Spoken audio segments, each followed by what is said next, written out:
Oggi, 24 luglio, avremo all'Hotel Fior qui a Castelfranco Veneto il convegno Operatività del Trust nel 2014. Diversi relatori interverranno. In questa breve presentazione mia faremo un po' il punto della situazione per vedere così chi ci sarà, di cosa parleremo. Innanzitutto i lavori verranno aperti dal collega Roberto Ghegin, che è il direttore della CNA di Castelfranco Veneto, che ha peraltro patrocinato anche l'evento.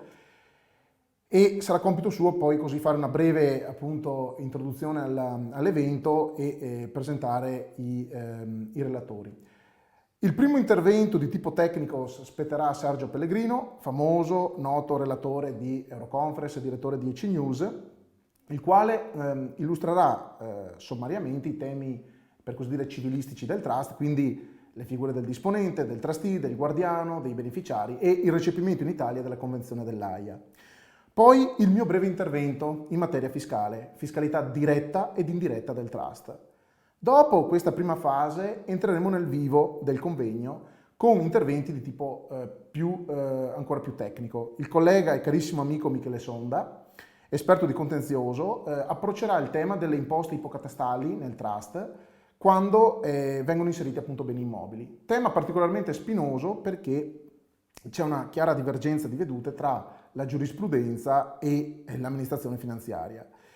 Altro collega e amico, Leonardo Pietrobon, esperto anch'egli di contenzioso, approccerà il tema del nuovo redditometro, ovviamente non tanto per illustrare l'istituto, che sarebbe un po' fuori tema, ma per cogliere soprattutto i rapporti che il redditometro può avere con il trust.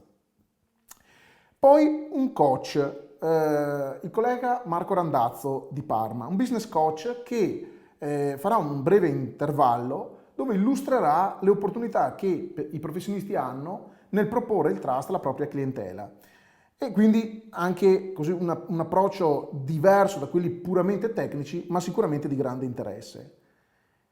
L'avvocato Francesco Sansegolo di Bergamo poi approccerà il tema del trust autodichiarato, questa figura che da molti è così apprezzata per questo venir meno del senso dello spossessamento, ma che però crea una serie di criticità di tipo fiscale e civilistico, e quindi il collega, l'avvocato Sansegolo, farà il punto sulla questione.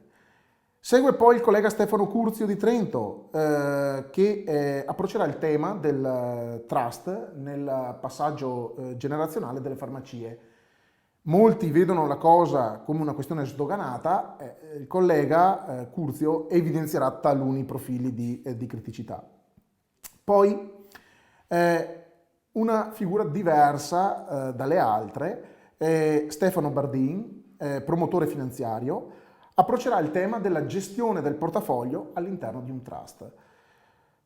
Poi un tema vicino, la fiduciaria. La collega Paola Bergamin, amministratrice di una società fiduciaria, illustrerà le opportunità della fiduciaria, spesso poco conosciuta tra gli operatori, e il rapporto che questa può avere con il trust. Chiuderanno i lavori il collega Paolo Mazzon di Campo San Piero, con il quale abbiamo sviluppato diverse casistiche di trust e che racconterà un po' la sua esperienza e il tema appunto del trust visto dal lato del professionista che deve proporlo e approcciarlo alla propria clientela.